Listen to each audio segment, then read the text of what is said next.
ಸಂಘಟನೆಗಳು ಈಗ ಕರ್ನಾಟಕ ಬಂಧನ ಕೈ ಬಿಡಬೇಕು ಅಂದ್ರೆ ಒಂದಿಷ್ಟು ಷರತ್ತುಗಳನ್ನು ಹಾಕಿದ್ದಾರೆ. ಬೆಳಗಾವಿ ಅಧಿಕಾರಿಗಳ ಬದಲಾವಣೆಯನ್ನ ಮಾಡಬೇಕು ಅನ್ನುವಂಥ ಒತ್ತಾಯ, ಶಿವಸೇನೆ ಗಡೀಪಾರು ಮಾಡಬೇಕು ಅನ್ನುವಂತಹ ಒತ್ತಾಯವನ್ನ ಮಾಡ್ತಾ ಇದ್ದಾರೆ. ಹೇಗ್ ಮಾಡ್ತೀರಾ ಅದನ್ನ? ಎಂಇಎಸ್ ಸಂಘಟನೆಗೆ ನಿಷೇಧ ಹೇರಬೇಕು ಅಂತಿದ್ದಾರೆ. ಹೇಗ್ ಮಾಡಕ್ಕಾಗುತ್ತೆ ಅದನ್ನ? ಕರ್ನಾಟಕ ಬಂದ್ ಕೈ ಬಿಡಲು ಷರತ್ತನ್ನ ಈಗ ಕರ್ನಾಟಕ ಸಂಘಟನೆಗಳು ವಿಧಿಸಿದೆ. ರಾಜ್ಯ ಸರ್ಕಾರ ಆ ನಿಟ್ಟಿನಲ್ಲಿ ಹೆಜ್ಜೆಯನ್ನು ಇಡಬೇಕು. ಯಾಕೆ ಬೆಳಗಾವಿಯಲ್ಲಿರುವಂಥ ನಾಯಕರುಗಳು ಯಾವುದು ಈ ವಿಚಾರದಲ್ಲಿ ಮಾತನಾಡ್ತಾ ಇಲ್ಲ? ಬೇರೆ ಸಂದರ್ಭದಲ್ಲೆಲ್ಲ ಸುದ್ದಿಗೋಷ್ಠಿಯನ್ನ ಕರೆದು ಏನೆಲ್ಲ ಮಾತನಾಡ್ತೀರಾ? ಬೆಂಗಳೂರಲ್ಲಿ ಏನೋ ಆದರೆ ಸಾಕು, ಬೆಳಗಾವಿಯಿಂದ ಜೋರಾಗಿ ಮಾತುಗಳು ಕೇಳಿಸುತ್ತೆ. ಯಾಕೆ ಬೆಳಗಾವಿ ಪಕ್ಕದಲ್ಲಿರುವಂಥ ಮಹಾರಾಷ್ಟ್ರದಲ್ಲಿ ಕರ್ನಾಟಕದ ವಾಹನಗಳ ಮೇಲೆ ಜೊತೆಗೆ ನಮ್ಮ ಚಾಲಕರ ಮೇಲೆ ಈ ರೀತಿಯಾಗಿ ಮಸಿ ಬಳಿತಾ ಇದ್ರು. ಒಬ್ಬ ನಾಯಕರು ಬಾಯಿ ಬಿಚ್ಚುತ್ತಾ ಇಲ್ಲ, ಬಾಯಿಗೆ ಬೀಗ ಹಾಕೊಂಡು ಕೂತ್ಕೊಂಡಿದ್ದಾರ.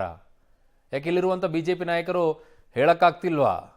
ಮಹಾರಾಷ್ಟ್ರದಲ್ಲಿ ಬಿಜೆಪಿ ಅಧಿಕಾರದಲ್ಲಿದೆ ಅಲ್ವಾ? ಕೇಂದ್ರದ ಮೂಲಕ ಹೇಳ್ಸಕ್ಕಾಗಲ್ವಾ? ಅಂಥವ್ರನ್ನ ಒಳಗಡೆಗೆ ಹಾಕ್ಸಿರುವಂಥದ್ದು ಒಂದಾದರೂ ಹೇಳಿದ್ರ? ಯಾವ ರೀತಿಯಾಗಿ ಪುಂಡಾಟವನ್ನು ಮಾಡ್ತಾ ಇದ್ದಾರೆ ಅಲ್ಲಿ? ನಿಮಗೆ ಅನುಕೂಲಕ್ಕೆ ತಕ್ಕಂತೆ ನಿಮ್ಮ ರಾಜಕೀಯಗಳು ನಡೆಯುತ್ತೆ. ಅಲ್ಲಿ ಮಾಡುವಂಥವ್ರಿಗೆ ತಲೆ ಇಲ್ಲ. ಅವರಿಗೆ ಏನಾಗೋದಿದೆ? ಶಿವಾಜಿ ಮಹಾರಾಜರು ಅಖಂಡ ಭಾರತದ ವಿಚಾರದಲ್ಲಿ ಮಾತನಾಡಿದರು. ಇವ್ರು ನೋಡಿದ್ರೆ ಕಿತ್ತಾಡ್ಕೊಳ್ತಾವೆ.